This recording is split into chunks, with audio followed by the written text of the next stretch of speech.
यह module technical update of MPa पर है। एमपीए एक इंजेक्टेबल कॉन्ट्रासेप्टिव है। इंजेक्टेबल कॉन्ट्रासेप्टिव्स वह गर्भ निरोधक इंजेक्शन होते हैं जिनके अंदर महिलाओं के शरीर में प्राकृतिक रूप से पाए जाने वाले हार्मोन्स यानी ईस्ट्रोजन एंड प्रोजेस्टेरोन से मिलते जुलते सिंथेटिक हार्मोन्स होते हैं। इन हार्मोन्स के अनुसार इंजेक्टेबल्स के दो मुख्य प्रकार हैं। एक प्रकार तो है जिनमें केवल प्रोजेस्ट्रोजन होता है यानी इनमें ईस्ट्रोजन नहीं होता, और दूसरे वे इंजेक्शंस हैं जिनमें प्रोजेस्ट्रोजन भी होता है और ईस्ट्रोजन भी होता है, इसीलिए इनको कंबाइंड इंजेक्टेबल कॉन्ट्रासेप्टिव्स कहते हैं। आइए प्रोजेस्ट्रोजन ओनली इंजेक्टेबल्स पर बात करें। यह दो प्रकार के हैं। एक है मेड्रॉक्सीप्रोजेस्टेरोन एसीटेट जो कि 3 महीने पर लगाया जाता है, और एक 2 महीने वाला नेटेन इंजेक्शन भी है। अब कंबाइंड इंजेक्टेबल कॉन्ट्रासेप्टिव की बात की जाए तो जैसे पहले कहा गया, इसमें ईस्ट्रोजन और प्रोजेस्टेरोन दोनों हार्मोन्स हैं और इसे हर महीने एक इंजेक्शन लगाया जाता है। विश्व भर में सबसे अधिक प्रचलित और प्रयोग किया जाने वाला इंजेक्टेबल कॉन्ट्रासेप्टिव एमपीए ही है जो अंतरा प्रोग्राम के अंतर्गत उपलब्ध है। आइए एमपीए इंजेक्शन की बात करते हैं। जो एमपीए इंजेक्टेबल कॉन्ट्रासेप्टिव है इसको महिला के शरीर में 2 प्रकार से दिया जा सकता है, एक इंट्रामस्कुलर एमपीए के रूप में और एक सबक्यूटेनियस इंजेक्शन के रूप में। जो इंट्रामस्कुलर इंजेक्शन है उसकी सिंगल डोज की एक छोटी सी वायल होती है और साथ ही में डिस्पोजेबल सिरिंज भी आती है। यह गवर्नमेंट सप्लाई में उपलब्ध है।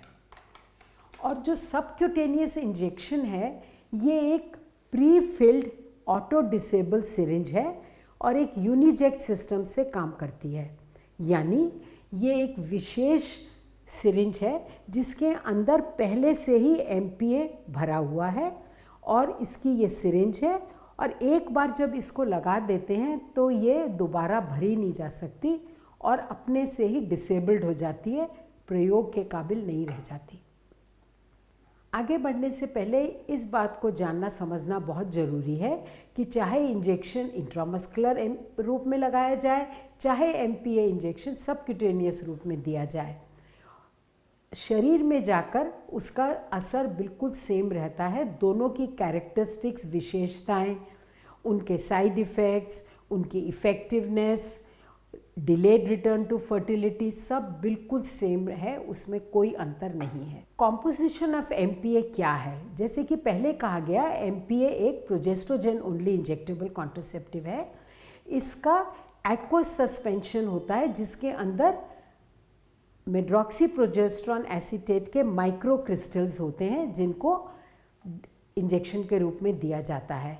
और ये एमपीए जो है ये प्रेग्नेन 17 अल्फा हाइड्रोक्सीप्रोजेस्टेरोन डेरिवेटिव एक सिंथेटिक प्रोजेस्टेरोन है। जब इंट्रामस्कुलर एमपीए देते हैं तो इसकी एक डोज में 150 मिलीग्राम एमपीए होता है 1 मिलीलीटर पानी के अंदर। जब एमपीए को सबक्यूटेनियस रूप में दिया जाता है तो इसकी एक डोज में 104 मिलीग्राम एमपीए होता है 0.65 मिलीलीटर पानी में। आइए देखें कि ये एमपीए का मैकेनिज्म ऑफ एक्शन क्या है, यानी यह अनचाहे गर्भ से रोकने में कैसे सक्षम होता है। जब महिला को एमपीए इंजेक्शन लगाया जाता है तो ये उसके शरीर में anti estrogenic, anti androgenic and anti gonadotrophic effects लाता है, जिसके फलस्वरूप स्त्री के शरीर में हर महीने ओव्यूलेशन की प्रक्रिया बंद हो जाती है। साथ ही उसके गर्भाशय की अंदरूनी परत यानी एंडोमीट्रियम पतली ही रह जाती है और गर्भाशय के मुख द्वार पर यानी सर्विक्स पर एक गाढ़ा म्यूकस इकट्ठा हो जाता है, जिसके कारण शुक्राणु गर्भाशय में प्रवेश नहीं पा सकते। तो ये इन तीनों प्रकार से ये कार्य करता है और ये इसीलिए बहुत ही इफ़ेक्टिव तरीका है। यदि एमपीए का परफेक्ट यूज़ किया जाए, परफेक्ट यूज़ का मतलब है कि इसको करेक्टली, कंसिस्टेंटली यूज़ किया जाए, हर 3 महीने पर समय समय पर लगवाया जाए तो ये मेथड बहुत ही इफ़ेक्टिव है, यानी 99.7% इफ़ेक्टिव। इसका मतलब कि अगर एक साल में 1000 महिलाएं इसका प्रयोग करती हैं, करेक्ट एंड कंसिस्टेंट प्रयोग, तो केवल 3 ही गर्भवती हो सकती हैं। और यदि इसका टिपिकल यूज़ हो, जिसमें कि कभी समय पर लगवाया कभी नहीं आदि, तो इसका असर घटकर 97% हो जाता है। यानी अब एक साल में 100 में से 97% स्त्रियां ही गर्भ से बचती हैं और 3 स्त्रियां गर्भवती हो सकती हैं। आइए MPA के इफ़ेक्टिवनेस को कंपेयर करते हैं दूसरे जो बहुत ही असरदार तरीके हैं, जैसे कि महिला नसबंदी, IUCD जिसमें कॉपर टी है, और COC पिल्स जैसे कि मालायन। तो ये देखेंगे हम कि इनका इफ़ेक्टिवनेस की रेंज लगभग एक ही जैसी है, क्योंकि सभी के सब 99% से अधिक इफ़ेक्टिव हैं। MPA की इफ़ेक्टिवनेस को कई फैक्टर्स प्रभावित करते हैं, जिनमें से एक तो ये है कि पहला इंजेक्शन किस समय लगा था। हर गर्भ निरोधक साधन की तरह MPA को भी उसी स्त्री को लगाना है जो गर्भवती नहीं है। यदि ये पहले से रूल आउट प्रेगनेंसी नहीं की गई तो आगे चलकर फिर गर्भ सामने आता है। जैसे पहले कहा गया, इंजेक्शन्स को रेगुलरली टाइम पर लेना भी बहुत ज़रूरी है, तभी वह असर अपना पूरा दिखा सकता है। और एक इंजेक्शन टेक्निक की भी बात है। जब स्टैंडर्ड प्रोसीजर फॉलो किया जाता है, बिल्कुल सही तरीके से इंजेक्शन लगाया जाता है, तब उसका असर पूरा होने की पूरी उम्मीद होती है। अगर कहीं भूल चूक हो तो उसका असर पर वो उसका प्रभाव पड़ता है। पोस्ट इंजेक्शन केयर भी बहुत ज़रूरी है, क्योंकि जैसे ये इंजेक्शन एक डेपो के रूप में, एक स्टोर के रूप में, तभी ये शरीर में 3 महीने तक असर करता है। अगर इंजेक्शन साइट को मल दिया जाएगा या रगड़ दिया जाएगा तो हो सकता है इसका असर समय से पहले ही समाप्त हो जाए। आइए अब देखें कि MPA के कॉन्ट्रासेप्टिव बेनिफिट्स क्या हैं, यानी एक गर्भ निरोधक साधन के रूप में उसके क्या लाभ हैं। तो जैसे कि पहले कहा गया है, एक तो ये बहुत ही असरदार तरीका है और साथ ही ये एक रिवर्सिबल मेथड है। इसका मतलब है कि इसका प्रयोग बंद करने के बाद स्त्री फिर से गर्भ धारण कर सकती है। एक लाभ यह है कि एक इंजेक्शन लगाने के बाद 3 महीने तक वह बिल्कुल निश्चिंत हो सकती है अनचाहे गर्भ से, बल्कि इस इंजेक्शन का एक ग्रेस पीरियड भी है, यानी 3 महीने के बाद अगले 4 हफ्ते में भी इसका असर बरकरार रहता है। ये एक बहुत ही सरल तरीका है यूज़ करने के लिए।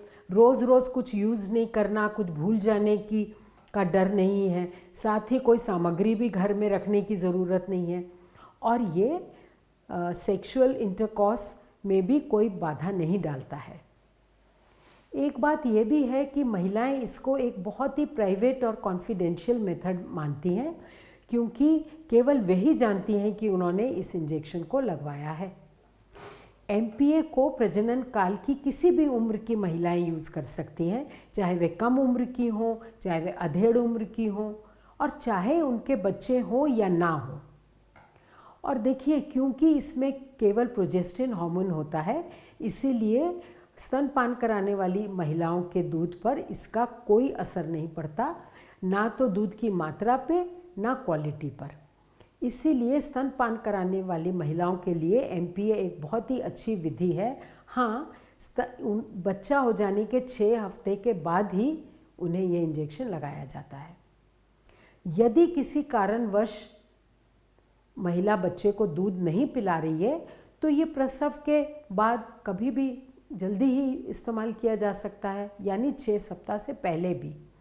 और जिनका गर्भपात हुआ है वह भी इसको प्रयोग कर सकती हैं। आइए अब चर्चा करते हैं कि MPA के नॉन कॉन्ट्रासेप्टिव बेनिफिट्स क्या हैं। यानी एक गर्भधारण के रूप में तो वह कार्य कर ही रहा है, साथ में उसके प्रयोग से महिला के स्वास्थ्य को और क्या लाभ मिल रहे हैं। एक तो ये है कि जिन महिलाओं को माहवारी में बहुत ज़्यादा पेट में दर्द होता है, बहुत अधिक ब्लीडिंग होती है, उनको इससे आराम मिलता है और ये प्री मेंस्ट्रुअल सिंड्रोम को भी कम करता है। कारण ये है कि इसके प्रयोग से ओव्यूलेशन ही होना बंद हो जाता है। और जिन स्त्रियों को अनीमिया हो उसको ये इम्प्रूव करता है और आगे भी अनीमिया होने को प्रिवेंट करता है, क्योंकि इस विधि को प्रयोग करने से माहवारी में बदलाव आते हैं जिनमें मुख्य तौर पर माहवारी का आना बंद हो जाना है। तो जब ब्लीडिंग ही नहीं होगी तो अनीमिया में इम्प्रूवमेंट होगा। साथ ही ये एंडोमेट्रियल कैंसर से महिलाओं को बचाता है और बहुत हद तक ओवेरियन कैंसर से भी बचाता है। ओवेरियन फाइब्रॉइड्स जो कि ईस्ट्रोजन डिपेंडेंट है वो भी प्रोजेस्टिन ओनली इंजेक्शन के यूज़ से रिड्यूस होते हैं, प्रिवेंट होते हैं। एमपीए का एक लाभ यह भी है कि ये महिलाओं को सिम्प्टोमेटिक पेल्विक इन्फ्लेमेटरी डिजीज़ यानी पेड़ों में सूजन से बचाव करता है। और जो ब्रेस्ट की जो बिनाइन डिजीज़ हैं जैसे कि एक सिस्ट हो उसको भी प्रिवेंट करता है। सिम्टम्स ऑफ एंडोमेट्रियोसिस, हम लोग जानते हैं कि सिम्टम ऑफ एंडोमेट्रियोसिस उन्हीं को होते हैं कि जब मेंस्ट्रुअल साइकिल चल रही है, ईस्ट्रोजन प्रोजेस्टिन दोनों हैं, लेकिन एमपीए में केवल प्रोजेस्ट्रोजन होने के कारण एंडोमेट्रियोसिस में ये बहुत लाभ देता है। जिन जगह सिकल सेल क्राइसिस है, बहुत सिकल सेल केसेस होते हैं, उसको भी रिड्यूस करता है और एक्टोपिक प्रेगनेंसी से भी बचाता है, क्योंकि इसमें ओव्यूलेशन ही नहीं होता तो प्रेगनेंसी होने के चांसेस ही बहुत कम रह जाते हैं। आइए अब एमपीए की सीमाएं, लिमिटेशंस पर बात करते हैं। हर गर्भ निरोधक विधि की तरह एमपीए के भी जहां इतने लाभ हैं वहां कुछ सीमाएं भी हैं। एक सीमा तो यही है कि एक बार जब इसका इंजेक्शन दे दिया जाए तो उसका असर एकदम से बंद नहीं किया जा सकता। अब जब वो शरीर में पहुंच चुका है इंजेक्शन, तो एमपीए पहुंच चुका है, तो कम से कम 3 महीने प्लस 4 हफ्ते का ग्रेस पीरियड तो असर करेगा ही। दूसरा ये है कि प्रोजेस्टिन होने के कारण इसके काम करने का तरीका ही ऐसा है कि पहले की तरह माहवारी नहीं आती है, उसमें बदलाव आते हैं जिनकी चर्चा अभी हम आगे करेंगे। और ये भी बात है कि एक इंजेक्शन 3 महीने तक असर करता है तो महिला को हर 3 महीने पर इसको लगवाने भी आना पड़ता है, ये भी एक सीमा के रूप में ही है। और एक बात ये है कि जब इसका प्रयोग बंद करते हैं तो गर्भधारण तो होता है, लेकिन गर्भधारण होने में कुछ समय लगता है। जैसे कि आखिरी इंजेक्शन लगवाने के बाद लगभग 7 से 10 महीने के बाद हम उम्मीद कर सकते हैं कि वह गर्भधारण करेगी। इसीलिए जब स्त्री गर्भधारण करना चाहे हमें ये बात पहले पूछनी चाहिए, उसका रिप्रोडक्टिव इंटेंशन हमें पता होना चाहिए, और जब वो करना चाहे तो उससे लगभग 7 से 10 महीने पहले ही हमें इंजेक्शन देना बंद कर देना चाहिए। एमपीए भी sexually transmitted infections, reproductive tract infections और एचआईवी इन्फेक्शन से बचाव नहीं करता। जैसा कि हम जानते हैं कि इन इन्फेक्शन से तो बचाव केवल कॉन्डोम विधि ही करती है और कोई विधि नहीं करती। तो आइए अब आगे बढ़ते हैं और अब एमपीए से रिलेटेड एक बहुत ही इम्पॉर्टेंट इश्यू पर बात करते हैं, मेंस्ट्रुअल चेंजेस विद एमपीए। तो जैसा कि हम सब जानते हैं एमपीए एक प्रोजेस्टिन ओनली इंजेक्टेबल कॉन्ट्रासेप्टिव है, इसमें केवल प्रोजेस्टिन होती है। तो ये मेंस्ट्रुअल साइकिल को अवश्य प्रभावित करता है, यानी जैसा कि हम जानते हैं मासिक चक्र के लिए ईस्ट्रोजन और प्रोजेस्टेरॉन दोनों हार्मोन्स की ज़रूरत होती है, और जब केवल प्रोजेस्टिन ओनली विधि प्रयोग की जाती है तो उसका असर करने का तरीका ही ये है कि वह मासिक चक्र को पहले की तरह नहीं होने देती। जैसा कि हमने इसके मैकेनिज़्म ऑफ एक्शन में देखा था, समझा था कि अंतरा को इस एमपीए इंजेक्शन को लगाने के बाद हर महीने ओव्यूलेशन होना बंद हो जाता है, अंदरूनी परत पतली रह जाती है, तो नेचुरली मासिक धर्म नहीं होता। तो लेकिन स्त्रियां इसके लिए बहुत घबराती हैं, इसीलिए ये एक बहुत ही इम्पॉर्टेंट मुद्दा है जिस पर काउंसलिंग करनी हमेशा चाहिए, इनिशियल स्टेज में भी और जब जब क्लाइंट्स दोबारा आएँ, और इसको हम काउंसलिंग सेशन में और विस्तार पूर्वक सीखेंगे। तो देखें कि MPA से मेंस्ट्रुअल चेंजेस क्या होते हैं। जब एक स्त्री इसको लगवाती है तो शुरू में थोड़ी सी इरेगुलर ब्लीडिंग, जब तब अनियमित रूप से खून जा रहा है। कभी कभी ये लगातार भी ब्लीडिंग हो सकती है, और लगातार उसको कहते हैं जब 8 दिन या उससे अधिक तक बिना ब्रेक के हो, चाहे थोड़ी थोड़ी हो। हाँ, किसी किसी को इससे अधिक रक्तस्राव भी जा सकता है, यानी रक्त की मात्रा भी पहले से ज़्यादा जा सकती है। फिर ज़्यादातर हर एक स्त्री को जो MPA प्रयोग कर रही है, मासिक धर्म आना बंद हो जाता है, क्योंकि उसकी मासिक धर्म की साइकिल इसके इफ़ेक्ट के कारण बंद हो जाती है। ये जो चेंजेस हैं, ये जो मासिक धर्म में बदलाव आते हैं, ये महिलाओं को समझाना भी बहुत ज़रूरी है, और उसमें ये भी बताना बहुत ज़रूरी है कि ये विधि के असर करने के कारण हो रहा है और ये बिल्कुल नुकसानदेह नहीं है। और जब इसका प्रयोग बंद किया जाता है तो फिर पहले की तरह मासिक चक्र आना शुरू हो जाता है, जिसके फलस्वरूप वो आगे फिर प्रेग्नेंट भी हो पाती है। आइए अब बात करते हैं delayed return to fertility with MPA। यानी हम लोग जानते हैं MPA एक रिवर्सिबल तरीका है। इसका प्रयोग बंद करने के बाद स्त्री पुनः गर्भधारण कर सकती है, इसीलिए वह स्त्रियां भी इसका प्रयोग करती हैं जिनको अभी एक बच्चा है, आगे बच्चा नहीं चाहिए, जैसे अगला बच्चा 3 साल बाद चाहिए। तो इससे रिटर्न टू फर्टिलिटी तो होती है, पर यह जानना बहुत ज़रूरी है कि इस विधि में जब पुनः गर्भधारण की क्षमता आने में कुछ महीने लगते हैं, जिसकी चर्चा इसकी सीमाओं में भी हमने की थी। तो फिर से एक बार इसको हम समझ लें कि जब एक इंजेक्शन महिला को लगेगा तो 3 से 4 महीने तो पहले ही काम करेगा, जब 4 वीक्स उसका ग्रेस पीरियड भी जोड़ें 3 महीने में तो। और उसके बाद कम से कम 4-6 महीने और लगते हैं, तो टोटल आखिरी इंजेक्शन के बाद 7 से 10 महीने बाद हम उम्मीद कर सकते हैं कि वह गर्भवती होगी। इसमें घबराने की बात नहीं है, पर यह भी मेंस्ट्रुअल चेंजेस की तरह काउंसलिंग का एक बहुत बड़ा मुद्दा है और इसको हमें उनको ज़रूर समझाना है। वरना अगर हमने स्त्रियों को नहीं बताया तो अगर वो इसका प्रयोग बंद करें और फिर कहें कि मुझे तो एकदम से गर्भवती होना है, तो फिर वो बहुत ज़्यादा एंक्शस हो जाती हैं। उनकी एंग्जाइटी को मिटाने का फिर कोई तरीका नहीं होता, क्योंकि इसका ये तो एक बात इसके साथ है ही कि थोड़ा टाइम लगेगा।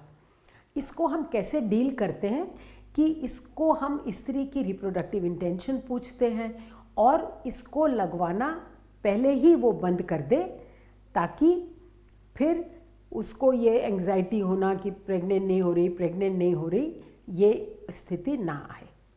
तो फ्रेंड्स, आइए अब हम ये सीखते हैं कि जब एक स्त्री को इसके बारे में काउंसिल कर दिया और क्लाइंट असेसमेंट भी करके देख लिया कि इसको ये लगाया जा सकता है, तो यह भी बहुत ज़रूरी है हमें सबको समझना और फॉलो करना कि उसको पहला इंजेक्शन कब स्टार्ट करेंगे। सबसे सिंपल बात हमें ये ध्यान रखनी है कि हर एक गर्भ निरोधक विधि की तरह MPA विधि भी तभी स्टार्ट की जाएगी जब हम सुनिश्चित कर सकें, हमें ये पक्का पता हो कि ये स्त्री गर्भवती नहीं है। तो पहला पॉइंट तो यही है और इसी के अनुसार गाइडलाइंस हैं कि ये कब शुरू की जाएगी। अब जैसा कि हम जानते हैं कि प्रजनन काल की स्त्रियों की 3 स्थितियां होती हैं। या तो उनको नॉर्मल मेंस्ट्रुअल साइकिल्स हो रही होती हैं, या तो वो पोस्टपार्टम पीरियड में होती हैं, उनका चाइल्ड बर्थ हुआ है, और या तो उनका अबॉर्शन हुआ है या उन्होंने स्वयं करवाया है। तो इन तीनों स्थितियों में हमें ये कैसे हम सुनिश्चित कर सकते हैं कि इसको किस समय स्टार्ट करना है, देना भी है कि नहीं, इसके साथ बैकअप की आवश्यकता है कि नहीं, आइए अब हम ये सीखते हैं। तो जो स्त्री मासिक चक्र के पहले से 7वें दिन के भीतर इसको लगवाए, किसी भी दिन इर्रिस्पेक्टिव ऑफ ब्लीडिंग, चाहे पीरियड अभी बंद हुआ है चाहे नहीं, 1 से 7 डेज़ में हम इसको निश्चिंत होकर दे सकते हैं, क्योंकि हमें मालूम है कि जिन स्त्रियों को रेगुलर पीरियड होता है उनको फर्स्ट 7 डेज में ओव्यूलेशन होने की गुंजाइश ना के बराबर है। तो इसको हम लगा देंगे और साथ में कोई बैकअप नहीं देंगे। तो फ्रेंड्स ये हम ज़रूर समझें, क्योंकि हमने ये देखने में आया है कि क्योंकि अगर माला एन की गोली से, जो कि एक कंबाइंड ओरल पिल से मिलाएं, तो उसको फर्स्ट से 5 डेज में कभी भी दिया जाता है और इसको फर्स्ट से 7 डेज में स्टार्ट कर सकते हैं। तो इस बात का ध्यान रखें। अब यदि स्त्री को मासिक धर्म शुरू हुए, उसके LMP को यानी 7 दिन से अधिक हो गए हैं, तो अब दे सकते हैं कि नहीं? अभी भी दे सकते हैं, बशर्ते कि जब से उसको ये लास्ट पीरियड हुआ है तब से लेकर जिस दिन वो आई है, मान लो 10वें दिन लगाना है, तो कोई असुरक्षित संभोग नहीं हुआ है, या तो हुआ ही नहीं है या तो फिर कंडोम से हुआ है, तो वो असुरक्षित नहीं कहलाएगा। पहले हम ये हिस्ट्री ले लेते हैं। अब इसमें 2 ही नतीजे निकलेंगे। जो स्त्रियां कहती हैं कि ऐसी बात नहीं हुई है, असुरक्षित संभोग नहीं हुआ है, तो उसको ये इंजेक्शन लगाया जा सकता है। हाँ, अब एक बात बहुत ध्यान देनी है कि अब उसको आज से लेकर अगले 7 दिन तक हम कॉन्डोम विधि भी एज बैकअप मेथड देंगे। इसलिए देंगे कि हो सकता है 7वें दिन के बाद ओव्यूलेशन हो चुका हो। अगर वो कहती है कि भाई है ऐसी मेरी हिस्ट्री, असुरक्षित संभोग हुआ है, तो अब उसको कैसे डील करेंगे? उसको इंजेक्शन MPA नहीं लगाएंगे और अगले पीरियड तक के लिए उसको कॉन्डोम दे देंगे और कहेंगे कि जब अगली बार माहवारी आ जाए तो पहले से 7वें दिन में आ जाओ तो बहुत अच्छा, तब लगा देंगे।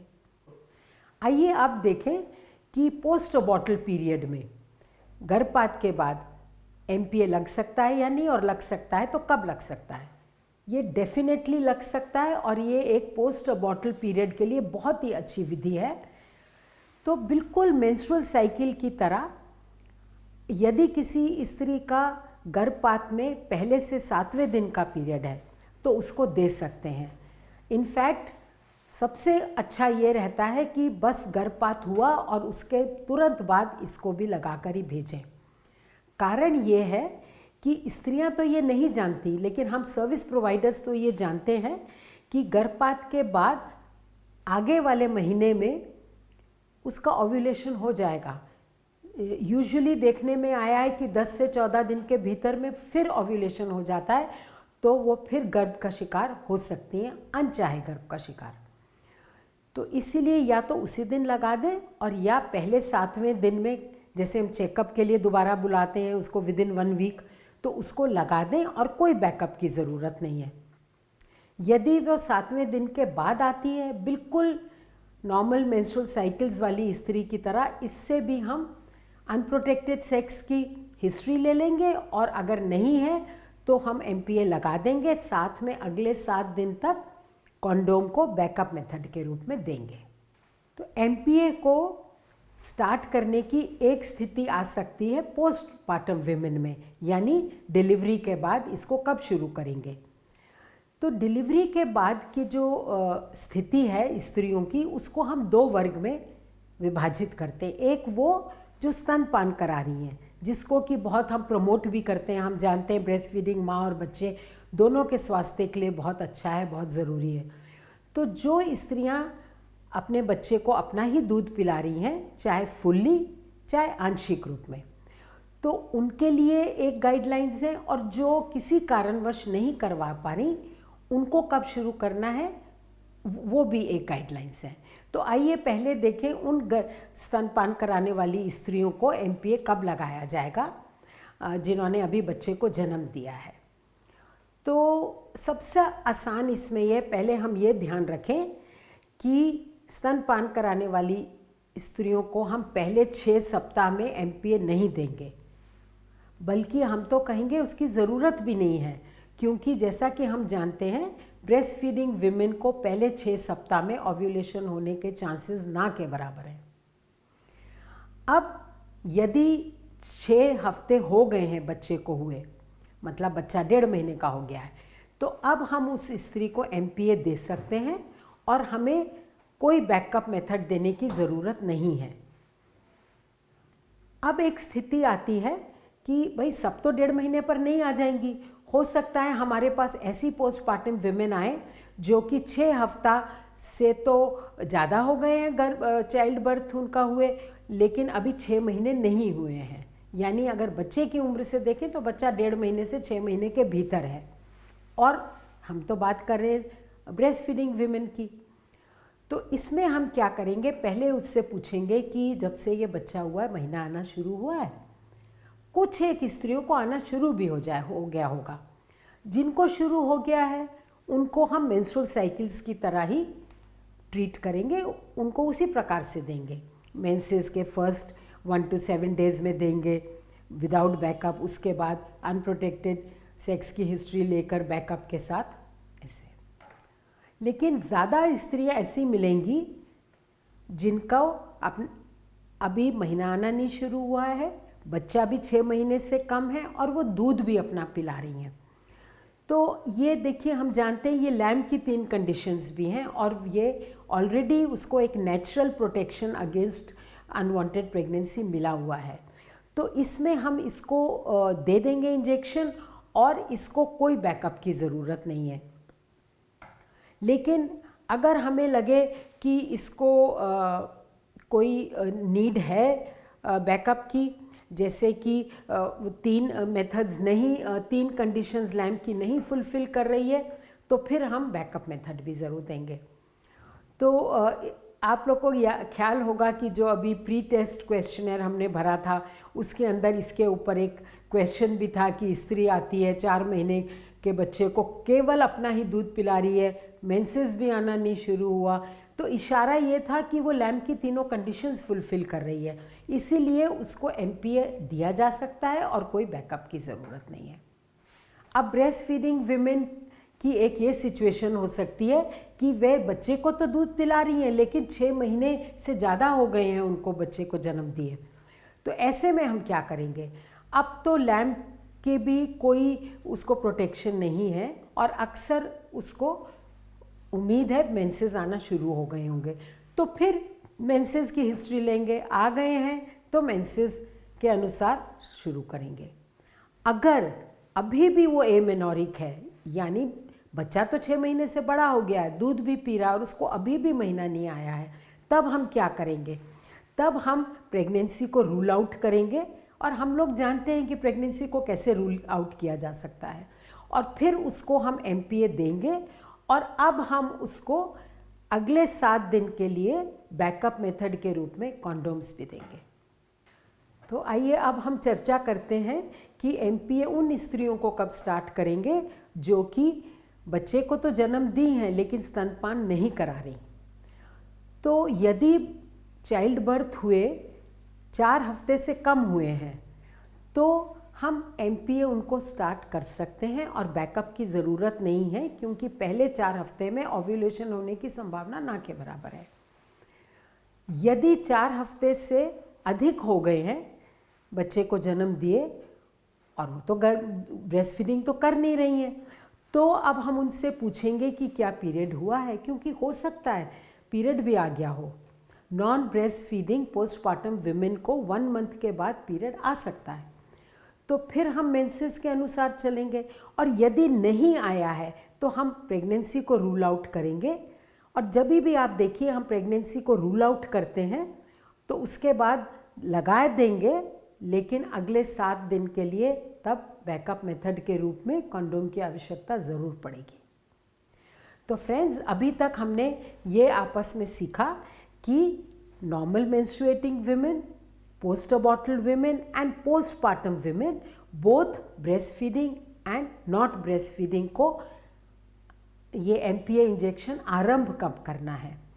ये एक बहुत ही इम्पॉर्टेंट पॉइंट है, क्योंकि यदि हम सही टाइम पर आरंभ करते हैं और जब ज़रूरत होती है तब बैकअप मेथड देते हैं, जब ज़रूरत नहीं होती तब नहीं देते, तो इसका इफ़ेक्टिवनेस पर बहुत अच्छा असर पड़ता है, वरना असर कम हो सकता है। आइए अब हम सबक्यूटेनियस एमपीए की कुछ मुख्य बातें जानें। जैसा कि चित्र में दर्शाया गया है ये पूरा का पूरा यूनिजेक्ट सिस्टम कहलाता है।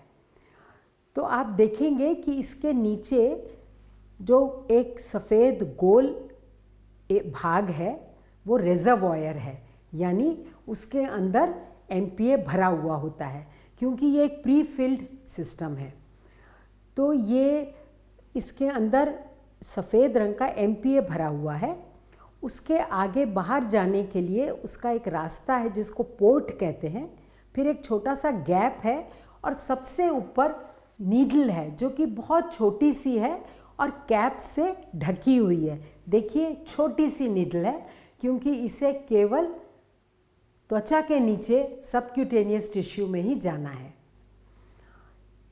अभी ये जब पैक होकर आता है तो इसमें एमपीए तो ज़रूर भरा हुआ है, लेकिन कोई जरिया नहीं है कि वह नीडल तक पहुंच जाए। उसको तो लगाने के समय ही एक्टिवेट कर कर नीडल तक पहुंचाया जाता है और लगाया जाता है। इसके बारे में अधिक बातें हम करेंगे जब हम एडमिनिस्ट्रेशन ऑफ एमपीए इंजेक्शन की मॉड्यूल करेंगे। ये Uniject injection system of giving subcutaneous MPA is unique.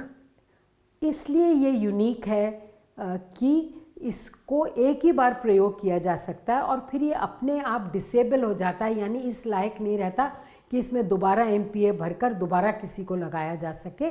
इसीलिए इसको डिस्पोज ऑफ करना पड़ता है और ये एक स्पेशल टाइप की प्लास्टिक का बना हुआ होता है।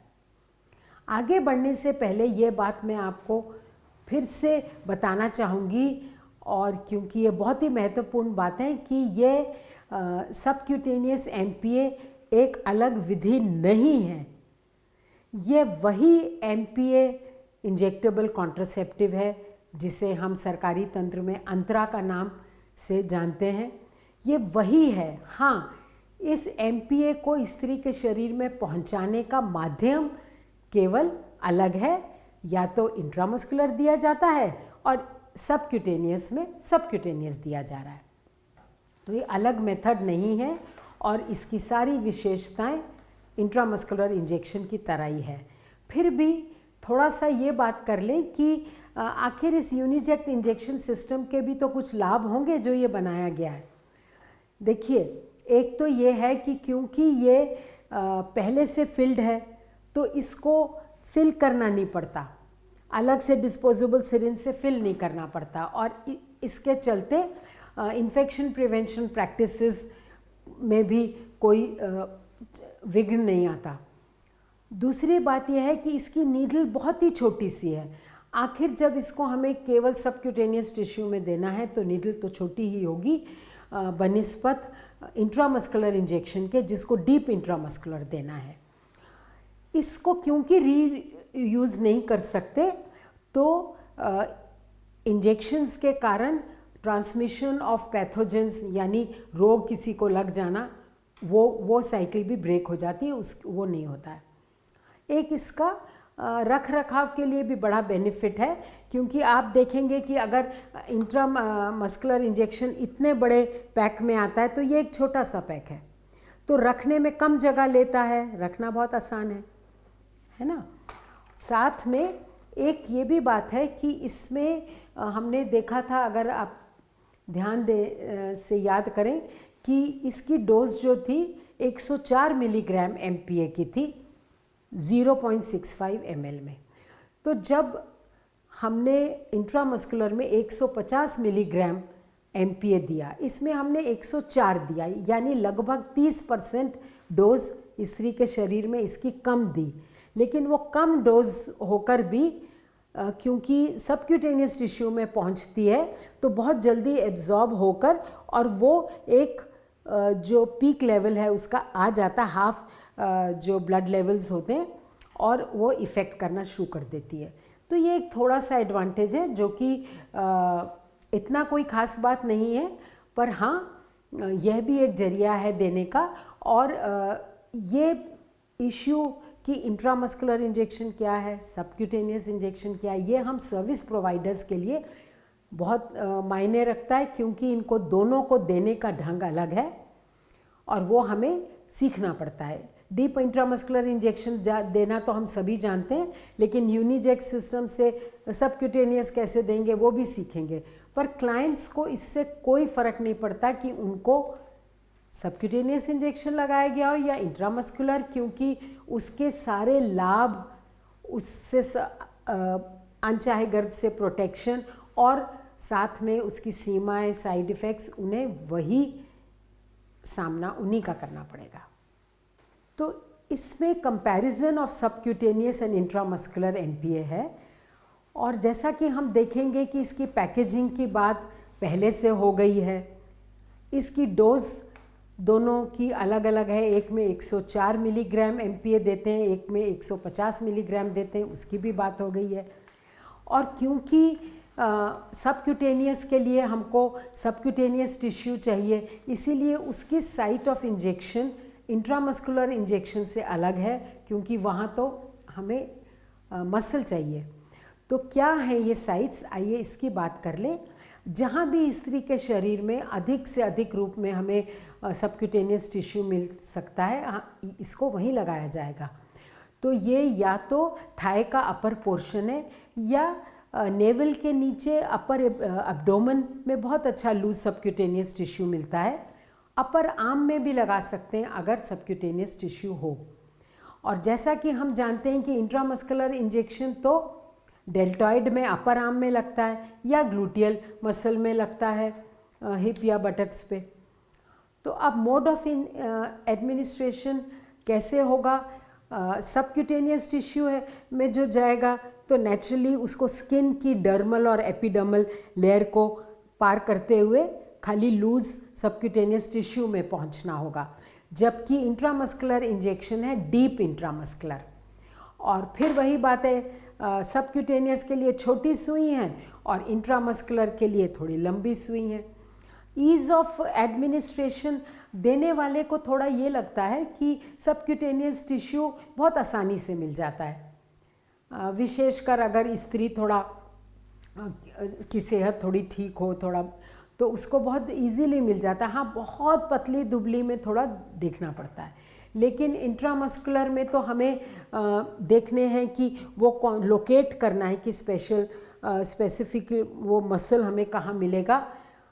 तो ये थोड़ा सा इसमें दोनों में फ़र्क है।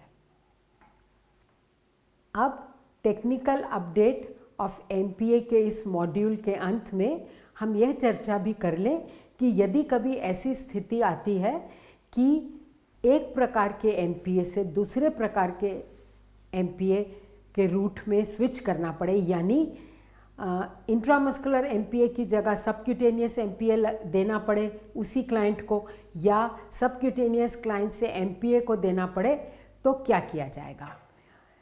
सबसे पहले हम ये याद रखें कि दोनों का एक्टिव इंग्रेडिएंट सेम है, वही एमपीए है, इसीलिए एक से दूसरे में स्विच करना मुमकिन है।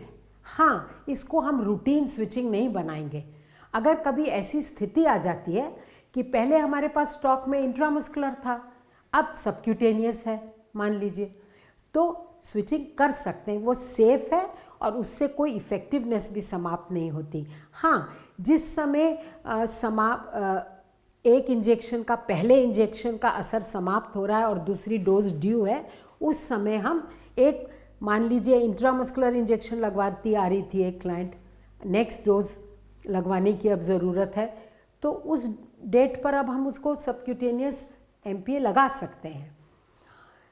और उसकी वो डेट और रिकॉर्ड करना बहुत ज़रूरी है कि ये मोड ऑफ एडमिनिस्ट्रेशन बदला है। इसीलिए जो इसका रजिस्टर है, जिसको अंतरा रजिस्टर कहा जाता है हमारे सरकारी डिपार्टमेंट में, उसमें एक कॉलम बनी हुई है कि कौन से प्रकार का एमपीए दिया गया, इसीलिए दिया गया ताकि अपने रिकॉर्ड के लिए हमें पता हो कि कौन सा दिया गया था। पर सबसे इम्पॉर्टेंट बात यह है कि कभी भी भूल कर हम जो इंजेक्शन इंट्रामस्कुलर के यूज़ के लिए है उसको कभी भी हम सबक्यूटेनियस नहीं लगा सकते, और ना ही हम सबक्यूटेनियस इंजेक्शन को इंट्रामस्कुलर दे सकते, बस ये बात ध्यान रखने की है। तो अब हम इस मॉड्यूल को, टेक्निकल अपडेट ऑफ एमपीए को यहीं पर समाप्त करते हैं। आशा करते हैं कि इसमें आपके बहुत से क्वेश्चंस का हल मिला होगा, सॉल्यूशंस कुछ पाए होंगे, और अब आप जो प्री नॉलेज असेसमेंट क्वेश्चनर था उसके प्रश्नों का उत्तर भी ज़रूर जान गए होंगे। धन्यवाद।